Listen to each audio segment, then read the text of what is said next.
muita paz. Uma alegria estarmos novamente juntos, estudando com o nosso querido professor Carlos Torres Pastorino, na sua obra magnífica, que é Sabedoria do Evangelho, composta de 9 volumes. E como eu sempre costumo dizer, em breve a FEB vai estar disponibilizando para a gente esses volumes editados, esses volumes revisados, impressos ou de forma virtual. Em breve nós vamos estar tendo essa notícia de como que vai ser esse lançamento, essa distribuição. Isso realmente vai ser muito bom para os nossos estudos, para o nosso aprendizado. E nós esperamos, do fundo do coração, que muitas pessoas da comunidade que se interessam pela questão da reencarnação, de estudar o Evangelho de forma mais profunda, adentrar o Novo Testamento, conhecer as alegorias, conhecer os segredos, conhecer um pouco mais de outras interpretações do nosso Novo Testamento, que elas possam, nesse material novo que vai chegar e revisado pela nossa querida Federação Espírita Brasileira, encontrar um manancial de informação, de estudo, de reflexão importantíssima, para que o espírito possa, então, fazer a sua grande cruzada na direção de tornar o seu ser realmente um partícipe de toda a criação na vontade do Pai, de forma livre, de forma aberta, conhecendo-se profundamente e conhecendo-se principalmente com o apoio da verdade e do Evangelho de amor do nosso querido Mestre Jesus. E nós vamos dando continuidade hoje ao estudo de Zacarias e Isabel. E eu falo de Zacarias e Isabel porque esses próximos estudos que nós vamos ver até o nascimento de João estão evidentemente ligados a Zacarias e Isabel, que são os pais de João. João, ele é, então, relembrando aqui, o profeta que vai estar no Velho Testamento e vai fazer a transição do Velho Testamento para o Novo Testamento. Isso tudo é muito importante na grande significação do Evangelho, sobretudo na via oculta do Evangelho, porque ele nos revela dessa forma outros parâmetros importantíssimos para todo aquele aprendiz sincero que quer buscar a sua espiritualização, que quer conhecer a si mesmo, que quer tornar-se alguém que possa ser de confiança de toda a boa espiritualidade, que trabalha para instalar na Terra um reino de paz, um reino de harmonia, um reino de amor. E, sem dúvida nenhuma, esse material maravilhoso que vem nos trazendo de forma diferenciada e de forma profunda essas ligações desses links que existem no Evangelho de forma tão harmoniosa, elas são, digamos assim, então, um tratado fundamental para a nossa melhoria e para o nosso crescimento. Isso não exclui a nossa prática. Isso não exclui, claro, as nossas atividades. Então é importante que a gente tenha sempre em mente de que é importante saber, é importante colocar em prática e é importante aprender com essa prática e daí saber colher os resultados dessa prática. O grande objetivo do Evangelho é justamente colocar o ser na sua via de elevação, de crescimento, de forma que ele possa aproveitar qualquer escopo que ele esteja, numa reencarnação, de uma passagem, etc. e tal, para o seu desenvolvimento espiritual em todos os sentidos. Tá? Ok, então vamos dar continuidade ao nosso estudo, lembrando o que nós vimos no estudo passado. Nós estávamos começando a ver a predição do nascimento de João. Nós já havíamos passado daquela fase em que se era colocado a condição de Zacarias e Isabel com relação à fertilidade. Nós vimos que o casal era tido como um casal estéril, porque não podia ter filho. No Evangelho, aparentemente, dá-se a impressão de que quem era estéril era Isabel. Mas a esterilidade nesse caso aqui, ela poderia ser também de Zacarias. Mais tarde nós vamos ver que essa esterilidade, ela associava-se, na verdade, à junção do casal. E nós vimos ali o que significava Zacarias e o que significava Isabel. Então nós vimos que Zacarias, ele representava o intelecto prático, mas um tipo de intelecto que, de alguma forma, pela sua devoção às coisas espirituais, ele já era irrigado pela intuição. E, nesse caso, era representado pela intuição a figura de Isabel.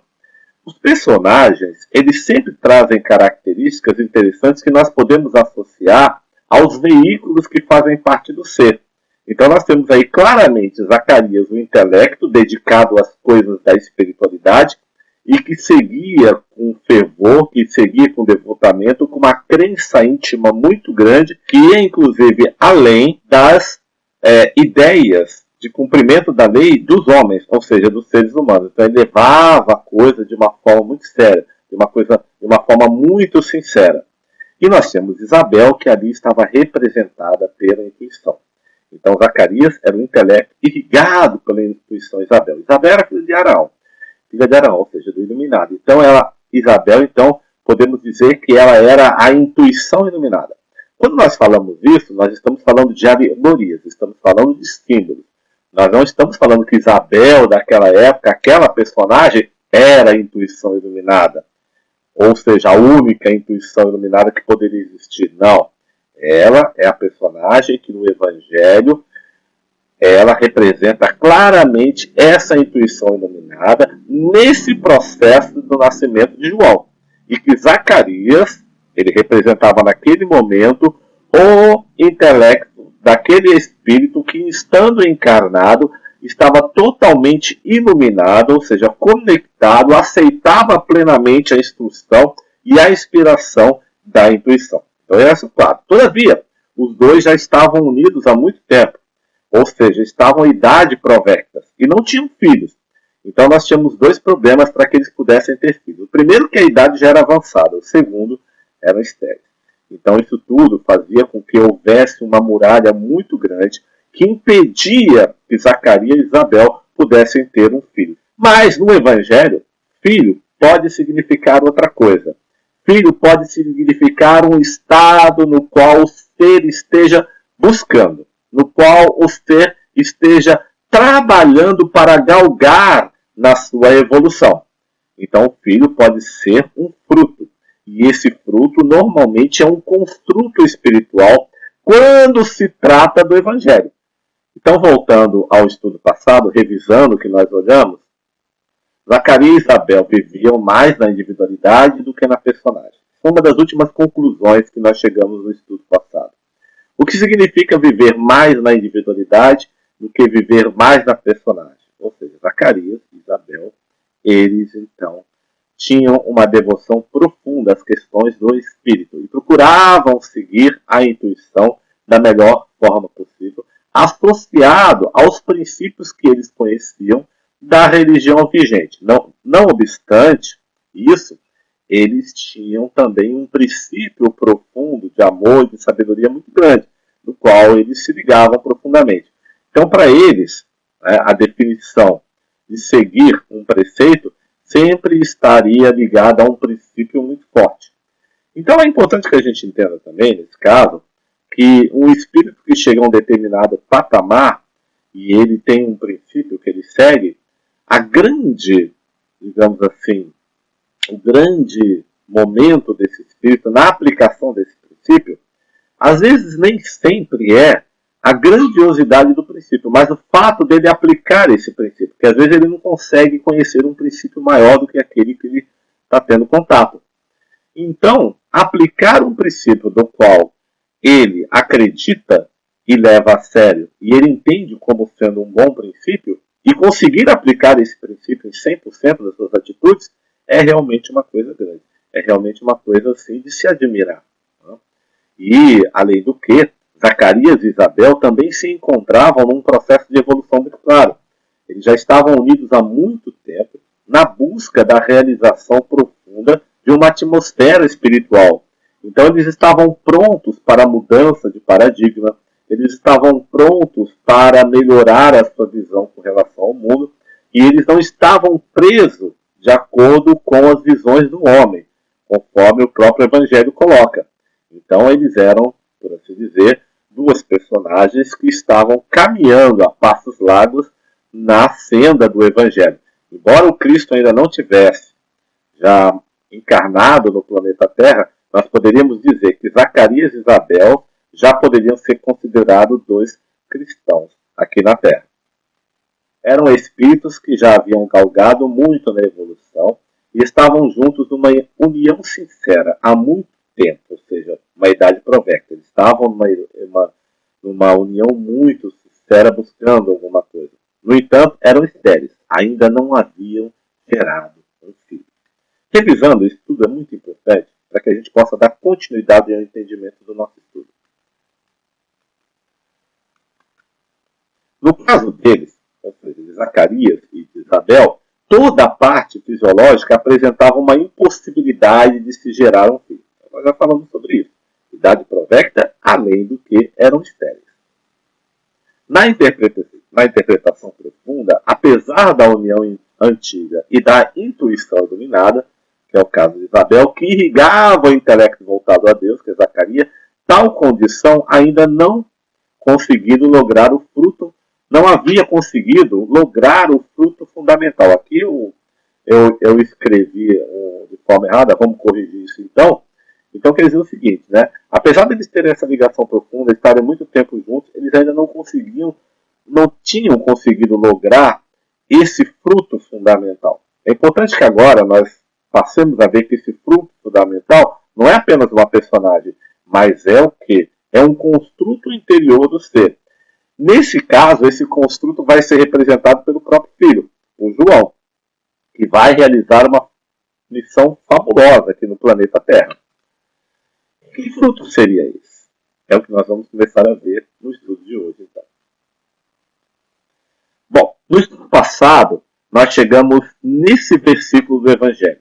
9, segundo o costume, entrar no santuário do Senhor e queimar incenso. Vamos só relembrar o que estava acontecendo.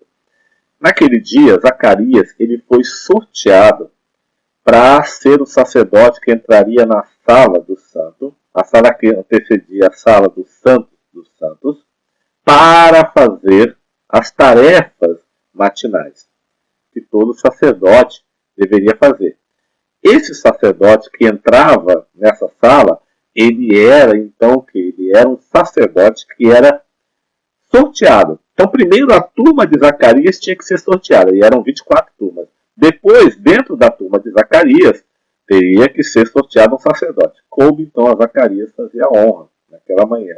Então, é uma felicidade muito grande para ele poder entrar ali e fazer o incensamento, derrubar o óleo, derramar o perfume, ou seja, fazer toda a ritualística ali dentro. E ele entrava sozinho nessa sala. E aí Pastorino vai dizer assim, observamos que Zacarias, o intelecto, ainda se encontrava agindo na personalidade, a praticar ritos externos, queimar incenso, proferir orações verbais, observar liturgias, etc.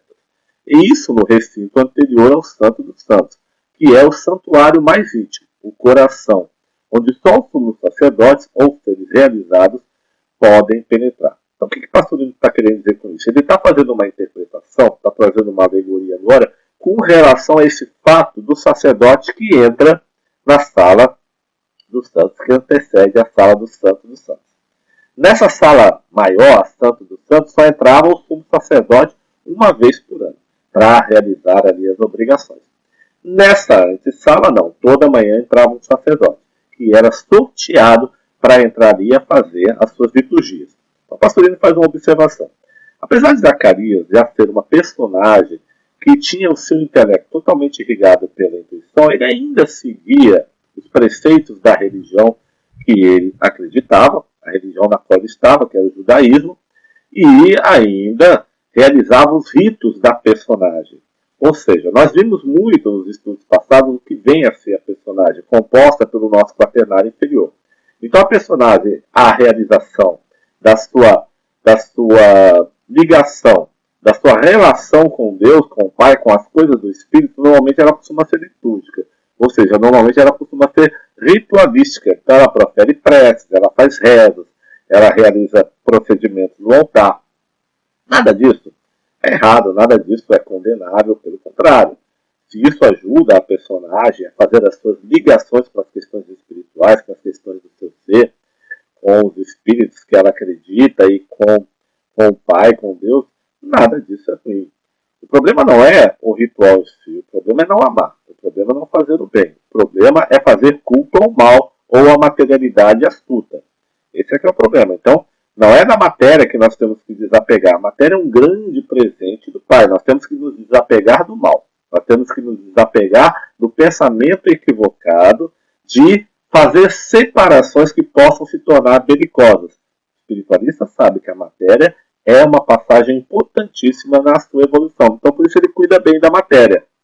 Então, cuidar da matéria com desprendimento, com zelo, com responsabilidade, isso sim eu posso dizer que estamos num caminho de desapego, mas não um caminho de desapego de maltratar a matéria ou maltratar a vida só porque ela é matéria. A matéria é, na verdade, uma condensação do espírito que está na forma de matéria. Tanto é que o Evangelho era conhecido como graça, a manifestação da graça de Deus numa fase importante que dá condições para que os espíritos possam fazer a sua evolução. Zacarias, o sacerdote, ou seja, o intelecto, dedicado ao Pai, dedicado a Deus, via naquelas liturgias, naquele ritual dele, uma maneira de servir ao Pai e fazia isso com o seu coração aberto. E fazia isso realmente de uma entrega muito grande, consciente, que realmente era de um grande proveito para o seu espírito. Então, embora ele ainda estivesse agindo no nível da personagem, como muitos de nós ainda estamos agindo hoje, ele já estava totalmente ligado às questões do espírito. Aí vai dizer Pastorino, quando os sacerdotes começavam o rito, tocavam as trombetas do templo, e o povo que se achava espalhado no adro, dos homens e das mulheres, se recolhia em prece. Pastorino escreveu adro, mas eu acho que é adro. Na verdade, os dois têm o mesmo significado. Então, isso está lá no versículo 10. E toda a multidão estava orando da parte de fora. A hora do incenso. Então, o pastor explica. Havia dois atos atrás. Antes dessa sala, o povo, ou seja, a multidão, ficava nesse ato. Então, tinha o ato das mulheres e tinha o ato dos homens, separados. Quando, então, as trombetas tocavam, o povo que se achava espalhado nesses atos, eles então se recolhiam e ficavam em prece, ou seja, ficavam em silêncio, colocavam naquela posição e começavam a fazer essa prece. Porque no momento que as trombetas tocavam, era o momento que o sacerdote estava iniciando o seu rito lá dentro, daquela sala lá, que é a sala que antecede a sala do Santo dos Santos. Ele estava na sala do Santo. Então, quer dizer, ele estava numa antessala, mas estava lá dentro, sozinho, fazendo o seu rito. E para ele constituía isso uma grande alegria. Né?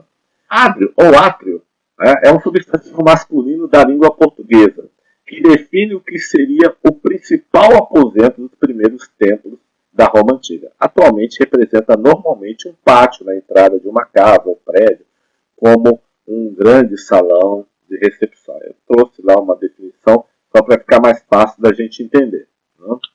Agora, outra coisa que eu gostaria de falar aqui com relação a isso. Olha, com relação ao ato dos homens e das mulheres, olha que interessante. A dualidade aqui já está expressa no povo ainda profano, onde homens e mulheres estavam separados ritualisticamente, ou seja, ritualmente, personagem dualística. Então nós temos a religião ainda dualista, a religião que opera no nível ainda da personagem, e ela ainda separa homens de mulheres, quer dizer o seguinte, ainda não conseguiu fazer a unificação do sexo, não conseguiu fazer a unificação das vibrações das positividades masculinas com as positividades femininas. E nós já temos aqui uma visão dessa dualidade refletida ali. E hoje, no ato das mulheres e no ato dos homens, que precisavam fazer as suas orações separadas. E é interessante, hoje em dia ainda muito nós vemos isso na religião. Nós vemos essa separação, embora evidentemente que existam as questões de respeito pelo sexo, etc. e tal, e algumas religiões ainda primam pela separação de homens e mulheres nas suas ritualísticas, nos seus trabalhos. Isso é importante que a gente entenda que não há, digamos assim, nada de errado com relação à espiritualidade em relação a isso. Mas é um momento da personagem, é um momento da evolução, é um momento do crescimento. Então, separações assim, às vezes a gente vê até numa casa espírita, onde as mulheres sentam de um lado, os homens sentam do outro. Homem só toma passe com homem, mulher só toma passe com mulher. Dependendo da casa espírita, a forma, a formalização com que o trabalho está ocorrendo é exatamente dessa forma. Digno de respeito, digno de entendimento, cada casa na sua necessidade, cada casa, evidentemente, no seu trabalho, como tem que ser feito. Eu lembro que uma vez eu fui a uma casa espírita e teve a reunião, e no final nós tivemos lá o passe, tomaram o passe. E os médios estavam todos com uma roupa muito, como é que eu vou dizer assim, comprida, um jaleco de tecido grosso, e eles usavam máscara, e eles usavam máscara, né, por causa de, como cirurgião, e usavam luvas na mão. E homem só tomava passe com homem, mulher só tomava passe com mulher. Eu, na hora, eu achei que era um absurdo aquilo, e na minha mente eu comecei a lucubrar uma série de coisas. Como é que a gente é, né? A gente começa a tomar conclusões antes de analisar a situação. Mas aí vem sempre aquela intuição, aquela mensagem do nosso mentor que fala assim, analisa, investiga, vai descobrir porquê antes de você começar a imaginar coisas. E aí eu fui.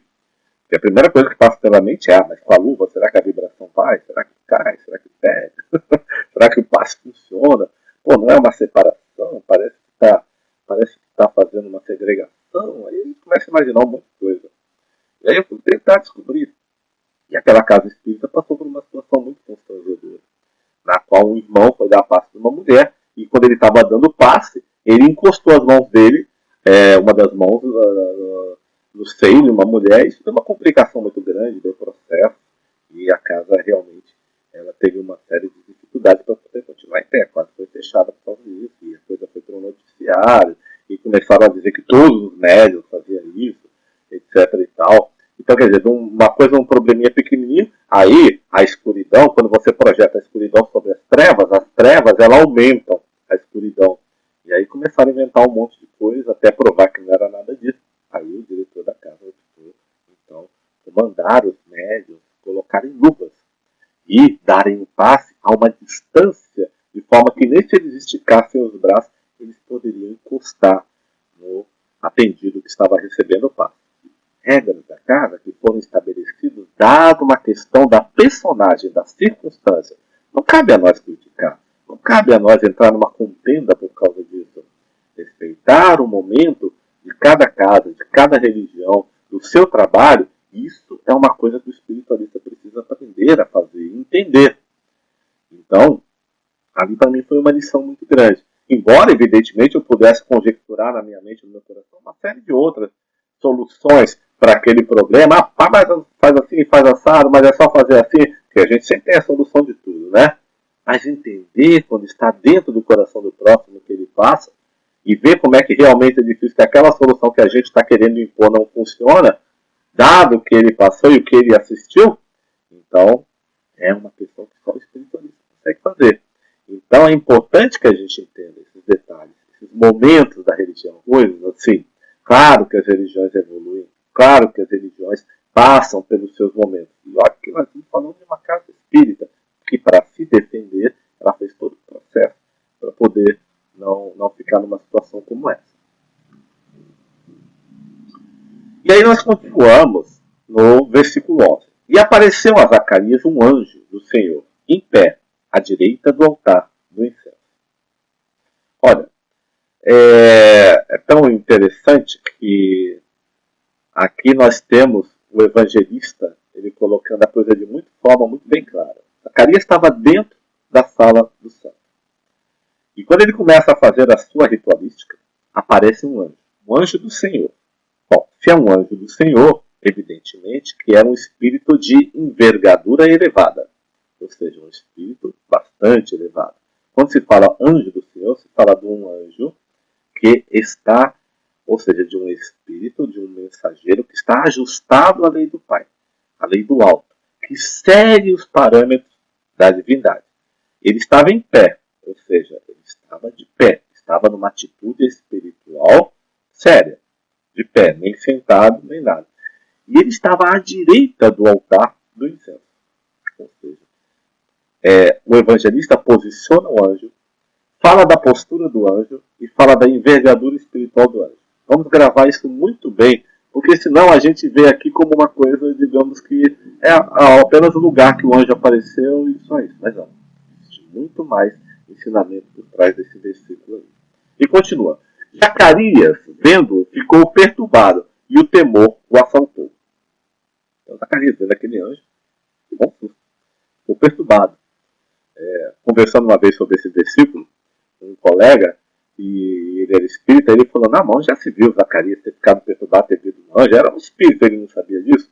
Eu acho engraçado, né?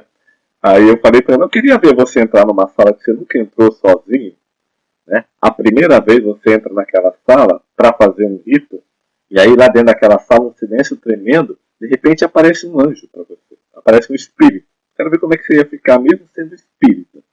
Se realmente você ia ter essa coragem toda. Né? E outra coisa, mas o anjo disse-lhe, não temas, Zacarias, porque tua oração foi ouvida. Isabel, tua mulher, te dará à luz a um filho, a quem chamará João. Quer dizer, o cara vê um espírito, entra num lugar sozinho, aparece um espírito. Ele nunca entrou naquele lugar. E o espírito ainda chama ele pelo nome. Então quer dizer, é muito engraçado a gente imaginar uma situação como essa, materializando o espírito ali. E ainda te chamar pelo nome, você sozinho na sala. E você vê que é uma aparição. E a aparição ainda resolve falar contigo. Ora, se você está andando na rua, chega uma pessoa que você nunca viu na vida e te chama pelo nome, você já acha estranho, já fica acabrunhado. Imagina uma aparição e ainda chama teu nome. Então, quer dizer, no mínimo é engraçado. Agora, e tem pessoas que é extremamente interessante que elas veem espíritos. Né? Médios que visualizam, veem espírito, etc. E tal. E tem aqueles que revelam de forma muito velada que há muitos anos eles veem espírito através da mediunidade ou espíritos materializados, porque eles possuem uma quantidade de ectoplasma suficientemente grande para fazer com que o espírito possa se materializar. E eles confessam que sempre se assustam quando veem os espíritos. Então a vida toda ainda não se acostumou. Aí eu costumo dizer, você vai se acostumar depois que desencarnar, porque aí vai ver tanto desencarnado que vai passar a ter medo dos encarnados, não dos desencarnados, né? E aí eu costumo associar isso àquele indivíduo que morre de medo de barata. Ele passa a vida vendo barata, mas toda vez que ele vê uma, ele grita, ele se assusta, porque não se acostuma. Então aqui a gente faz uma brincadeira para entender por que Zacarias se assustou. Era normal que ele tivesse assustado, não que ele não tivesse crença, não que ele não tivesse sabendo o que ele estava vendo. Mas no momento do fenômeno em si, ele pode sim fazer com que o indivíduo possa levar um susto. Então não há o que criticar de Zacarias, não há o que achar que a atitude dele não foi normal, natural, que ficasse perturbado, natural, que sentisse-se atemorizado, e isso poderia acontecer com qualquer um de nós. E aí continua o anjo dizendo, e terás gozo e alegria, e muitos se regozijarão por causa do teu nascimento. Então um anjo, ele fala com Zacarias, diz para Zacarias, não temas, então, quer dizer, um anjo amigável. Tua oração foi ouvida, quer dizer, a sua busca foi escutada. Isabel, tua mulher, te dará luz a um filho. Ou seja, não é apenas Isabel que vai dar luz. Isabel te dará luz a um seu filho. Vocês vão ter um filho que vocês vão chamar de João. Né? E terás gozo e alegria. Ou seja, uma nova condição com o nascimento desse filho. E muitos se regozijarão por causa do seu nascimento. Então o anjo dá uma boa notícia para ele. O mensageiro dá uma boa notícia. Então nós temos aí aquilo que o Pastorino vai colocar como surgimento do guru. E o que é esse surgimento do guru? Esse surgimento do guru normalmente costuma ser uma confirmação da busca espiritual. Ela pode acontecer de várias formas. Necessariamente, nem sempre é através da materialização do espírito ou a aparição do espírito por meio da mediunidade. E continua o evangelista. 15. Porque ele será grande diante do Senhor, e não beberá vinho nem bebida forte. Já desde o ventre de sua mãe será cheio de um Espírito Santo. Isso é muito importante que a gente terá. Olha, ele vai ser grande perante Deus, perante o Senhor. Não beberá vinho nem bebida forte. Segundo aspecto. E desde o ventre da sua mãe será cheio de um Espírito Santo. Então quer dizer, nós estamos falando de 3 aspectos desse filho que está vindo aí. Por isso eu estou pedindo para a gente registrar na mente e no coração, porque nós vamos nos aprofundar nesses versículos. E converterá muitos dos filhos de Israel ao Senhor Deus deles. Nós estamos vendo já um processo. Não basta apenas que esse Espírito seja grande perante Deus. Não basta apenas que ele não beba bebida forte. Não basta apenas que ele esteja cheio de um Espírito Santo. Mas ele também vai fazer um trabalho. Ele vai realizar uma missão. Ele vai fazer uma conversão, ou seja, ele vai fazer uma mudança de paradigma nos espíritos. para que saiam da ritualística da matéria para adentrar as questões do espírito voltado para Deus, ou o Senhor único, ou Deus único. E continua. Ele irá diante do Senhor com o espírito e poder de Elias. Para mim já está falando da reencarnação, está claro. Para converter os corações dos pais aos filhos e converter os desobedientes de maneira que andem na prudência do justo, a fim de preparar para o Senhor um povo dedicado.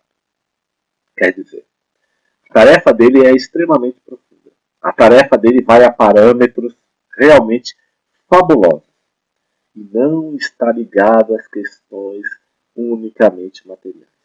Ir diante do Senhor com o espírito e poder de Elias. Ou seja, Jesus vai dizer que Elias já havia retornado, mas nós não havíamos reconhecido.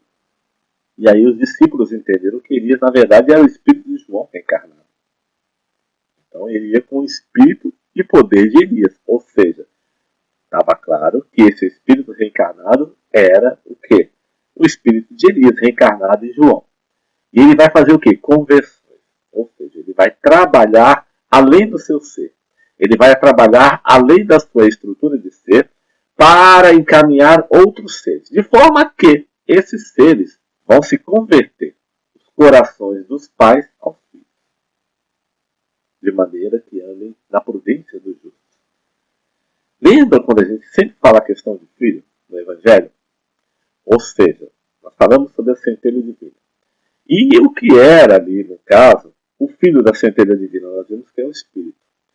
O que você começa a entender nesse momento como conversão do coração do pai para o filho? Sendo que o Espírito é filho da centelha divina. O que significa essa conversão? O que significa converter? Será que é a centelha divina se convertendo ao filho? Ou será que o coração da centelha divina vai se instalar definitivamente na personagem do ser? São perguntas interessantes a serem realizadas. E evidentemente que uma personagem ligada à centelha divina por conversão se ajusta à lei do Pai. Ou seja, anda no caminho do justo, caminho dos espíritos elevados. E a fim de preparar para o Senhor um povo dedicado, ou seja, preparar, evidentemente, uma coletividade de seres que possam atuar de forma melhor. A Zacarias aparece um anjo. O que é anjo? Agora o pastor Lino vai começar a interpretar o que é anjo. A palavra grega, essa palavra grega aí, que eu não sei ler, significa simplesmente noticiador, arauto, mensageiro, anunciador. O termo era empregado para designar qualquer mensageiro, encarnado ou desencarnado, que transmitia um recado. Então, para os gregos, definindo essa palavra em grego aí, anjo significa um mensageiro, encarnado ou desencarnado, mas que trazia um recado, trazia uma mensagem. Vamos continuar. Na Bíblia, a palavra refere-se quase sempre a um espírito desencarnado. Veja bem, os gregos podia ser encarnado ou desencarnado, que era um mensageiro que trazia uma notícia. Já na Bíblia, ela representa quase sempre um espírito desencarnado, quando traz alguma mensagem. Esse espírito é um ser humano, pois é sempre descrito como um homem, sentado, de pé, vestido de branco, etc, etc. Ok? Ou seja, é um ser humano. O que também ocorre neste caso? Não era um ser etéreo, mas tinha forma e volume igual a de um homem e falava. Então, no caso de Zacarias, o anjo tinha a forma de um homem, falava, era um espírito desencarnado. Para que um espírito desencarnado se torne visível, agora é legal, o pastor vai começar a explicar quais são as condições sine qua non para que o espírito possa se tornar visível. Existem alguns procedimentos, existem algumas condições que precisam ser reunidas para que o espírito possa se tornar visível. Então ele vai dizer, para que um espírito desencarnado se torne visível, uma de duas condições são indispensáveis. A primeira depende da criatura encarnada. Precisa ela ser médium, vidente ou audiente. Em hebraico, esses dois termos estão aí, né? Ou é ou é. Tendo também o poder de interpretar, ou seja, Nabi, que significa profeta ou médium. Quer dizer o seguinte, nesse caso, uma das formas de haver uma aparição para um ser é, primeiro, que esse ser, ele, digamos assim, seja um médium. E esse médium, ou seja, ele tem a condição de interpretar, ou seja, de poder mediar uma aparição. Quer dizer o seguinte, o que significa mediar uma aparição? Significa que ele precisa ter uma característica, ele precisa ter um certo tipo de psiquismo, uma propriedade de sentido desenvolvida para que ele possa ser um nabi, ou seja, para que ele possa mediar aquela aparição. E por que eu estou falando isso aqui? Porque é muito simples. Espíritos aparecem para a gente o tempo todo, igual encarnado. Só que nós nem sempre temos o dom de mediar, porque nos falta a faculdade da clarividência ou da vidência. Mas o nosso espírito vê outros espíritos o tempo todo. Ele não transmite essa visão, ele não transmite essa imagem para o cérebro encarnado. Ficou claro agora? Por que o Pastorino está colocando isso? Então é preciso ter o quê? O dom de Nabi, ou seja, o interpretador, o mediador, o psiquismo ou o sentido, a função primordial mediúnica para que o médium possa ver espírito. Diuturnicamente, durante o sono, todos nós vemos o espírito o tempo todo, porque o espírito está livre. Aí ele já não depende mais da mediunidade instalada no encarnado para poder, então, interpretar para o cérebro físico a visão que ele está vendo. E é normal que, quando se acorde, muitos se lembrem de encontros que tiveram durante o sono. Então, ficou claro isso? Ficou bem claro. Acho que vamos repetir porque eu acho isso importante. Primeiro, para que o ser possa ver um espírito, é preciso que ele tenha um psiquismo. Embora o espírito dele veja os espíritos o tempo todo, mas não tendo o psiquismo da vidência, da clarividência, instalado como um atributo mediúnico daquela reencarnação, então esse atributo que falta não transmite para o cérebro físico a imagem do espírito que está vendo. Então essa é a questão da mediunidade. Pode ser desenvolvido esse dom mediúnico? Pode. Claro que pode. O médium pode ir atrás da mediunidade. Normalmente a mediunidade se interessa pelo médium, mas nem sempre o médium se interessa pela mediunidade como deveria e poderia se interessar na sua atuação, na sua pesquisa e no seu empreendimento espiritual. É uma questão de busca. Aí podemos então entender que o médium possa, numa encarnação já, através da sua melhoria como ser, começar a preparar dons mediúnicos para outra encarnação, e às vezes até nessa encarnação ele pode se manifestar. Mas é muito importante que você saiba por que está fazendo isso.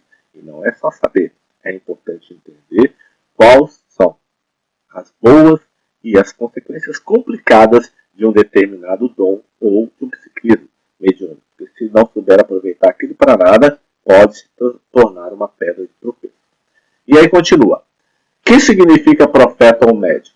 Nabi significa profeta ou médium. Com efeito, profeta do grego, essa palavra em grego que eu também não sei pronunciar, falar por meio de, e médium, palavra latina que significa intermediário entre o desencarnado e o encarnado. Então essa palavra é grega, significa um profeta, ou seja, aquele que fala por meio de, o médium fala pelo meio de um profeta.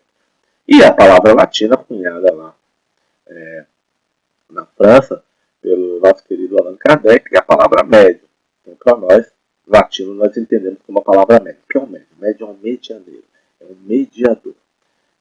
Médium é mediar, é o que media entre dimensões diferentes. Ele pode mediar entre dimensões diferentes, ele pode mediar também entre as dimensões que estão no mesmo nível.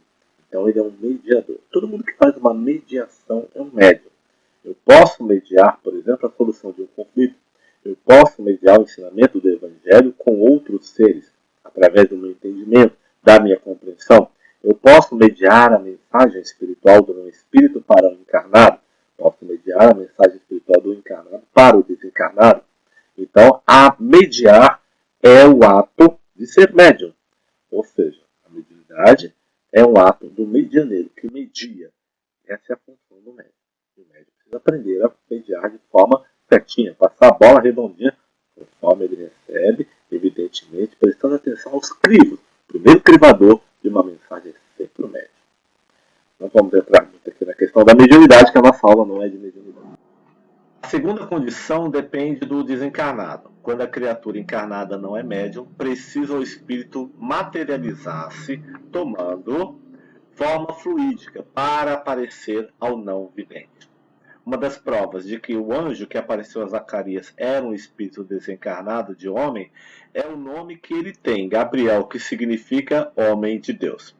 Pastorino agora faz uma colocação muito interessante. Primeiro, ele traz uma das segundas condições para que um espírito possa ser visualizado por um encarnado. A primeira foi através da mediunidade, e a segunda através da materialização do espírito. Para isso é necessário que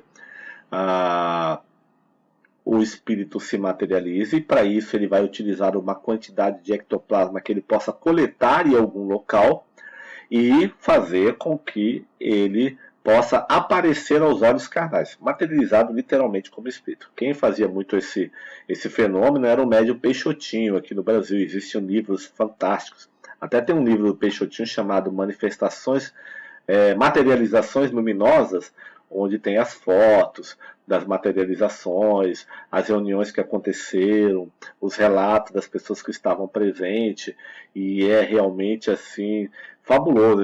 É um livro bem antigo, mas quem conseguir encontrá-lo vai ter ali um material maravilhoso para estudar um pouquinho sobre as materializações do ectoplasma, como é que ele funcionava, a densidade dele, o peso dele que caía um pouquinho para baixo, o tamanho que os espíritos conseguiam ser formalizados, dependendo da quantidade de ectoplasma que tinha o médium, o espírito podia ficar do tamanho de um ser humano normal. Se a quantidade era pequena, às vezes ficava pequenininho, como fosse uma boneca, e ali também se materializava também pedaços de corpos, de objetos, etc. e tal, que eram estudados nessas reuniões de materialização.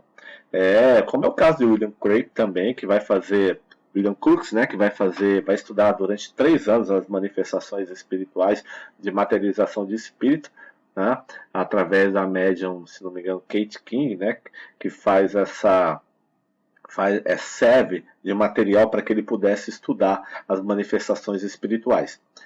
E então é necessário, nesse caso, esse espírito então juntou uma quantidade de ectoplasma se ele realmente se materializou ali, na presença de Zacarias.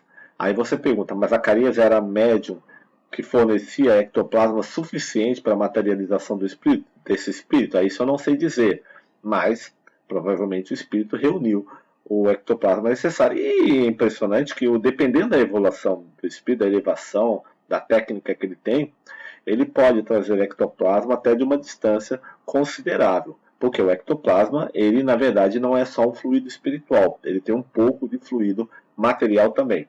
Tá? E aí Pastorino vai dizer que uma das provas de que esse anjo que apareceu a Zacarias era um espírito desencarnado de homem é o nome que ele tem, né? Ou seja, é homem de Deus. Ou seja, Gabriel significa homem de Deus. Então é interessante que nós temos aí então uma confirmação clara de que temos a presença de um espírito elevado que trabalha na seara do Pai, que se materializa e que já realiza um fenômeno muito grande. E Zacarias visualmente vê esse espírito materializado do lado direito do altar. Continuando. Apareceu do lado mais nobre do altar. Isso quer dizer Pastorino agora. Quer dizer, esse anjo aparece do lado nobre, o direito, que ficava na direção sul, onde estava o candelabro de 7 velas, que é o símbolo místico da luz. Esse é o candelabro, que é utilizado, né, esse castiçal de 7 posições para velas, utilizado até hoje no judaísmo. Eu peguei a foto de uma aqui, mas existem vários modelos. Alguns a vela do meio fica mais alta, outra ele é posicionado de uma forma diferente. Essas 7 velas fica como se fosse um círculo, mas é um castiçal, né? Ou seja, é um candelabro. Esse candelabro também é visto no Apocalipse também, numa representação também. Então é desse lado que aparece o anjo. É ao lado desse candelabro, que significa um símbolo místico de luz. O Pastorino vai interpretar isso bem mais adiante. Continuando. Lá no capítulo 2, Zacarias, vendo, ficou perturbado e tomou, né, e o temor o assaltou. Nós já lemos isso. Então Zacarias assusta-se ao vê-lo e depois permanece tenebroso diante do acontecimento. Mas o mensageiro o tranquiliza, dando o recado de que fora incumbido. Ou seja, a prece de Zacarias foi ouvida. e verá o nascimento de filho, ao qual imporá o nome de João. Interessante que nesse momento o recado é completo. Zacarias, se acalma, tá tudo bem, eu sou um mensageiro do Pai. Houve aqui um momento de ressonância. Então você vai ter uma alegria muito grande, vai receber um filho. E o mensageiro não só diz que Zacarias e Isabel vão dar à luz a um filho, mas também diz o nome do filho. Que o nome desse filho será João. Então, um recado completo. Jesus também é a mesma coisa. Quando Maria de Nazaré fica grávida de Jesus, também ela recebe um recado muito parecido e até mais contundente, inclusive, do que esse. Bom, o nascimento de João dará alegria ao casal, pelo término da esterilidade, considerada castigo entre os judeus. Olha que interessante. A esterilidade naquela época era considerada um castigo. Ou seja, uma mulher ou um pai, ou um homem que não pudessem ter filhos, era tido como um castigo. Porque ter um filho era uma das coisas mais importantes na questão da hereditariedade, na questão da continuidade da família, na questão da herança e na questão das tribos a que se pertencia determinado indivíduo. E na continuidade dessas tribos, das 12 tribos de Israel. Então, para eles era uma coisa muito importante. Então, quando um casal não podia ter filho, seja ele qual motivo fosse, isso era considerado um castigo perante Deus. Era muito comum, inclusive, que fossem feitos arranjos para que se pudesse conseguir um filho. Mas essa felicidade continua. Se estenderá a muito mais gente. Isto porque João será grande aos olhos de Deus. Está dizendo aqui nosso querido pastorino. Quer dizer, Isabel e Zacarias vão ter um filho. Quando todos acreditavam que eles estavam sob punição de Deus. E vão ter um filho. E esse filho não vai ser comum. Ele ainda vai se estender. Ele ainda vai superar mais do que se possa superar um filho comum. Bom, vamos agora partir para a interpretação profunda, que tem a ver com o espírito, ou seja, tem a ver com o nosso ser. Agora eu dei um salto. Agora eu fui lá para a página 34, começando a interpretação de Pastorino. Então, Pastorino, ele quando escreve, primeiro ele vai colocar o capítulo e o versículo do Novo Testamento, colocaria os evangelistas. Depois ele começa a fazer uma série de colocações esclarecedoras com relação ao fato que está sendo estudado. E depois ele adentra na alegoria ou na interpretação mais profunda. O que nós fizemos aqui agora? Nós agora vamos interpretar alegoricamente o que nós viemos estudando até agora nesses versículos. Depois a gente vai voltar e vai adiantar em outras alegorias. Quando o intelecto está preparado, olha só, agora estou interpretando no nível do ser. E unido à intuição, quer dizer, Zacarias e Isabel casados, ou seja, quando o intelecto casou-se com a intuição, está unido com a intuição, aparece o mestre, para revelar-lhe o segredo da obtenção dos frutos, do nascimento do filho. É muito importante que o nosso intelecto comece a se abrir como um vaso para a intuição, para as coisas do Espírito. Nesse momento, quando se faz essa abertura, quando o ser, então, ele consegue colocar toda a sua estrutura de intelecto em prol das questões do espírito, surge, então, o mestre. E esse mestre surge por ressonância, ou seja, por atendimento a essa união. E essa união é um processo. Ela não é uma coisa que acontece de uma hora para outra. Sintonia não se improvisa. É um processo que pode estar vindo acontecendo a várias encarnações. Mas quando o ser ele toma a decisão de fazer isso, ele tem esse clique para fazer isso conscientemente, então esse processo se torna mais contundente e mais rápido. Então, Pastorino vai dizer o seguinte, que surge um mestre, ou seja, a ressonância que vem do espírito, ou seja, que vem do plano espiritual, que entende que aquela união agora do intelecto com a intuição já pode ser utilizada para gerar-se frutos bons na questão espiritual e de bem-estar para o mundo. Esse mestre pode ter o aspecto de um espírito desencarnado, guia, do mentor, ou de um ser encarnado. Às vezes, quando a gente consegue realizar um grande salto quântico de mudança dentro da gente, logo depois aparece um ser que consegue consolidar aquele salto. Então, por exemplo, como é que pode acontecer um saldo quântico? Eu posso estar passando por uma determinada dificuldade. E no meio daquela dificuldade que eu estou passando, eu não enxergo solução. Eu posso estar preso num lugar, sem poder sair, sob uma determinada situação, de uma lei, ou seja, não estou encontrando meios de poder sair de um ambiente, de um escopo, para retornar ao meu escopo natural, meu escopo normal, para continuar avançando, e ali eu me vejo sugado, eu me vejo sufocado, eu me vejo mergulhado numa situação, e essa situação pode ser uma doença, um sofrimento, um problema econômico, um problema de distância, seja lá o qual for. Mas, durante muito tempo, eu vim me preparando espiritualmente para fazer a união do meu quaternário inferior com a minha centelha divina. E uma dessas uniões foi começando a ser resolvida através do meu intelecto na junção com a intuição. E aí, o que pode acontecer então? Pode vir alguém, pode vir um mentor, pode vir um encarnado, pode vir um elixir, pode vir, ou seja, sistematicamente alguém que vai te dar uma frase, que vai te dizer algo, que vai aprofundar em você, que vai despertar você para uma determinada ocorrência de fundo espiritual que vai começar a libertar você para chegar no resultado desse fruto. Então, nessa esterilidade aparente, houve um momento em que o ser ele se desconectou das soluções materiais e veio a solução espiritual profunda que vai transcender a questão material, e aí vem a solução. Muita gente já pode ter passado por isso. E aí ele vai dizer, não importa, pastorino, sua tarefa, porém, é apenas a de revelar o caminho e jamais de provocar milagres ou de evoluir em lugar do homem. Quer dizer, esse guru, esse mestre, ele não vem procurar manifestar um milagre. Ele não vem evoluir no teu lugar. Quando você fez esse processo, ele vem te dar um caminho. E por que ele veio dar esse caminho? Porque você subiu pela intuição até um determinado ponto. Mas daqui para cima é necessário que haja um gancho. É necessário que venha a força de cima.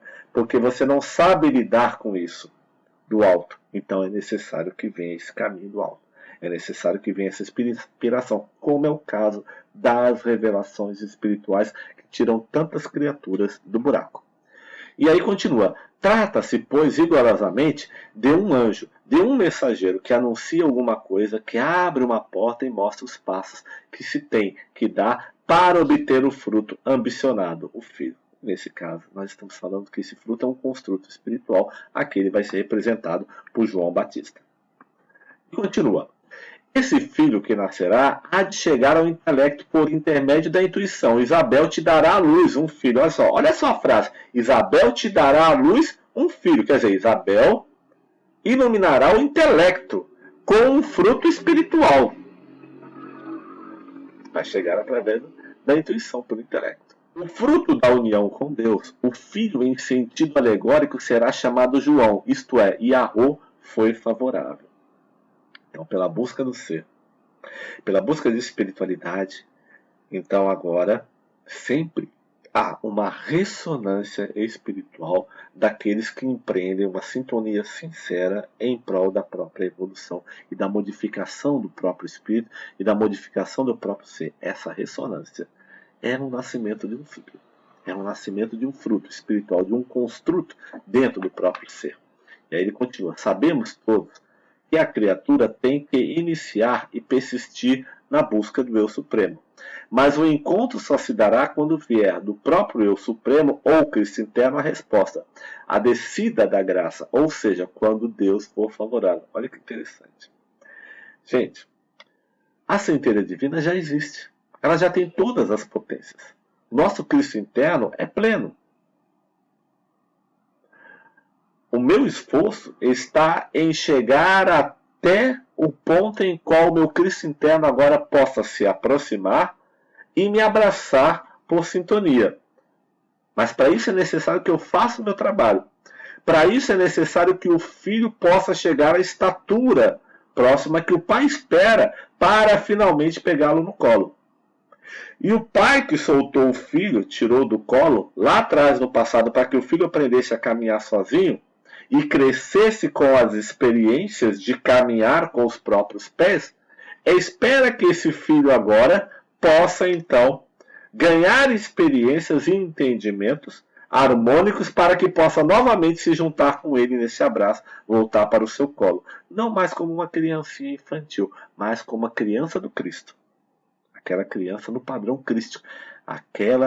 Não aquela criança infantil, da personagem infantil, mas a criança do padrão espiritual, do espírito liberto, que confia plenamente do Pai, porque já conseguiu entender de todo o ensinamento, tudo aquilo que ela podia compreender das suas inserções e de aprendizados nesse mundo.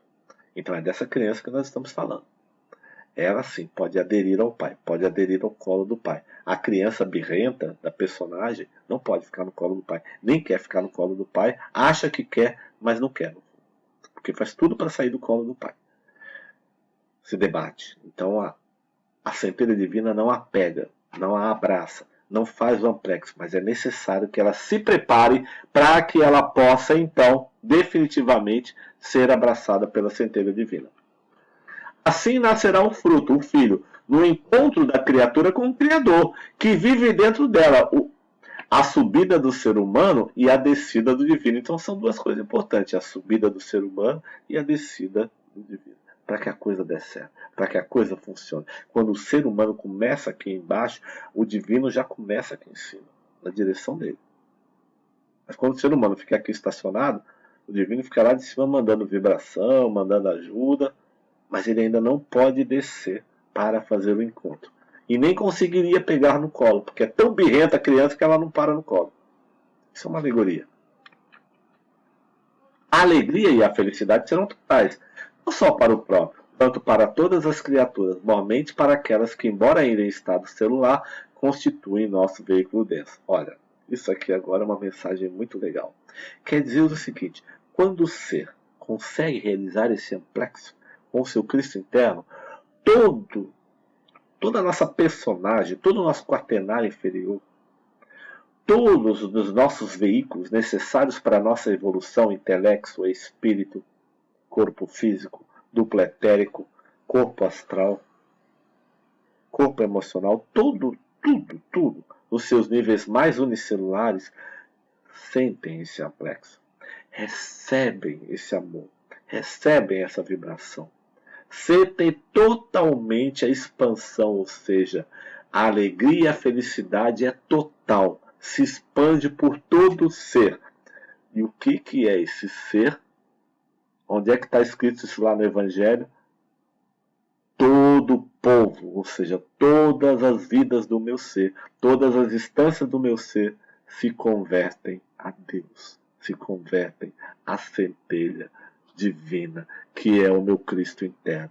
Todo o meu ser agora está convertido à minha centelha divina, porque a minha centelha divina também se aproximou e converteu-se ao meu ser. Ou seja, é possível o abraço. E é claro que toda a minha estrutura recebe esse amplexo, percebe isso e já está mais pronta para atender aos desígnios do Pai. Depois de nascido o filho, depois de realizada a criatura, depois de terminado o segundo nascimento e surgido o homem novo, o intelecto se uniu com a intuição. Realizaram o seu casamento, no primeiro nível. Sem atrito, sem dualidade de homem e mulher. Zacarias já estava na sala dos santos. Já era dedicado às coisas do Espírito. Isabel já era a intuição iluminada. Já estavam unidos. E aí vem o que? O segundo grande nascimento. Ou seja, surge o homem novo, que substituirá o homem velho. O ser não buscará mais coisas terrenas, físicas, nem as do mundo astral, vinho, bebidas fortes, isto é, emoções e sensações. Lembra quando se fala que esse filho, João, não beberá bebida forte? Quer dizer o seguinte, esse novo filho, esse novo aspecto espiritual não vai mais se alimentar de emoções descabidas, de pensamentos negativos, de medos, de espinhos de preocupações, ou seja, bebidas fortes. É isso que significa. Emoções, sensações, coisas que podem desviar o espírito. Elas vão continuar existindo, mas não serão o alimento principal daquele ser que já fez nascer o homem novo. Interessante. João Batista era profeta do Velho Testamento e ele nasce e vai fazer nascer o Novo Testamento. O homem velho passa para o homem novo. Esse é o primeiro passo, para que depois possa nascer o Cristo interno. Por isso que esse filho é dentre esse construto espiritual, essa realização, esse amplexo, esse abraço com a nossa centelha divina, esse filho, então, ele é, na verdade, o homem novo. Ele é, então, o nosso construto fundamental para que a gente possa se preparar para o nascimento do Cristo futuro. Ele é o grande arrependimento, a grande modificação. Ele é a grande preparação nossa. E aí nós temos, então, o que representa João Batista para nós, para o ser, na sua profundidade. Se você olhar bem isso profundamente, você vai chegar à conclusão que isso tudo faz sentido. Nós vimos hoje, no nosso estudo, a dualidade ritualística ainda separando a força da vida. Nós vemos a união de homens e mulheres, que é a força da vida, ou seja, do feminino com o masculino, por meio do átrio separatista, ou seja, das coisas da matéria, das coisas do sentido, das coisas da personagem. Vimos também que o significado de anjo e a questão da mediunidade e materialização dos espíritos. Ali nós vimos o caso de Zacarias, onde se manifesta um espírito, um anjo, e nós vimos as definições de anjo, tanto na Bíblia quanto também para os gregos. O posicionamento da aparição desse anjo, que tinha um grande significado, e no próximo estudo, no próximo vídeo, nós vamos ver o significado dessa aparição. O símbolo ao lado direito do altar, é aquele símbolo de luz de 7 velas. Vimos também a ressonância do alto, a busca espiritual do Zacarias, confirmada pelo mensageiro do alto. Nesse caso, não passa pelos veículos inferiores. Nós vimos essa busca que ela veio confirmada por uma questão espiritual. E ela não veio pelos homens, ela não veio por um veículo inferior, ela veio do alto, literalmente. Ou seja, ela veio por uma ressonância, pelo processo de ressonância. Vimos o intelecto já está pronto para gerar o filho, né? O fruto espiritual de alto valor. A busca do ser, mais a entrega desse fruto vem do alto. Quer dizer, a busca é do ser, mas a entrega desse fruto vem do alto. É o renascer do alto. É o renascer do cima. É o renascer do espírito, como diz Jesus. Não é o nascer da carne. É o renascer do alto, do espírito. Coisa que nós ainda vamos estudar muito aqui nos nossos estudos. O nascimento de João representa a modificação espiritual profunda da personagem, que cumpriu a etapa do homem velho para nascer o homem novo. Não é à toa que João era o maior nascido de mulher, de acordo com Jesus. E é o profeta que encerra o Velho Testamento e inaugura o Novo Testamento. Esse foi o nosso estudo de hoje, onde nós começamos a ver todo o processo para que o ser possa adentrar um esclarecimento maior com relação às coisas do Espírito. A gente começou a analisar como é que o Evangelho caminha dentro da nossa Galileia, dentro do nosso ser. Que o significado do Evangelho não é apenas histórico, não é apenas momentâneo e não é apenas uma questão de vidas de personagens que passaram aqui na Terra. Mas ele tem todo um roteiro imprescindível para que a criatura possa despertar dentro de si o seu Cristo interno. Ou seja, realizar o seu advento. Realizar o advento do Cristo dentro do coração, dentro de si, de forma que ele não fique apenas dentro de si, mas que ele se expanda em todas as direções. Porque todos nós somos luz. Então, Jesus nos ampare, nos abençoe. Um beijo no coração, paz e bem, paz e fraternidade. Beijo.